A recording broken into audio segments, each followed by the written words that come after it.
کسی گاؤں میں فاطمہ نامی ایک بہت پیاری بچی رہتی تھی۔ ایک دن وہ اسکول سے گھر پہنچی تو اس کی امی نے کہا، بیٹا منہ ہاتھ دھو کر یونیفارم بدل لو، میں تمہارے لیے کھانا لاتی ہوں۔ فاطمہ کھانا کھانے بیٹھی تو اسے میاؤں میاؤں کی آواز سنائی دی۔ میاؤں میاؤں۔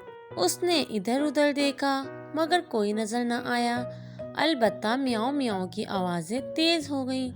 فاطمہ نے دروازہ کھولا تو کونے میں رکھے لکڑی کے کاٹھ کباڑ سے آوازیں آتی محسوس ہوئیں۔ وہ آگے بڑھی تو دیکھا کہ بلی کا ایک چھوٹا سا بچہ اپنی ماں کے ساتھ وہاں موجود ہے۔ فاطمہ نے اسے گود میں اٹھایا تو دیکھا کہ بلی کے بچے کی ٹانگ زخمی ہے۔ فاطمہ اندر سے دوا لائی اور بلی کے بچے کے زخم پر لگائی، پھر پیالے میں دودھ لا کر اس کے سامنے رکھا اور بلی کے بچے سے کہا، پریشان نہیں ہونا، میں تمہارے پاس ہی ہوں۔ اتنے میں امی نے اسے آواز دی تو فاطمہ اندر چلی گئی۔ اگلے دن فاطمہ کی امی نے صبح اسے اسکول جانے کے لیے جگایا تو وہ اٹھ کر ہاتھ منہ دھونے سے پہلے بلی کے بچوں کو دیکھنے چلی گئی۔ وہ اب پہلے سے بہتر لگ رہا تھا۔ فاطمہ اسے دوا لگا کر اسکول چلی گئی۔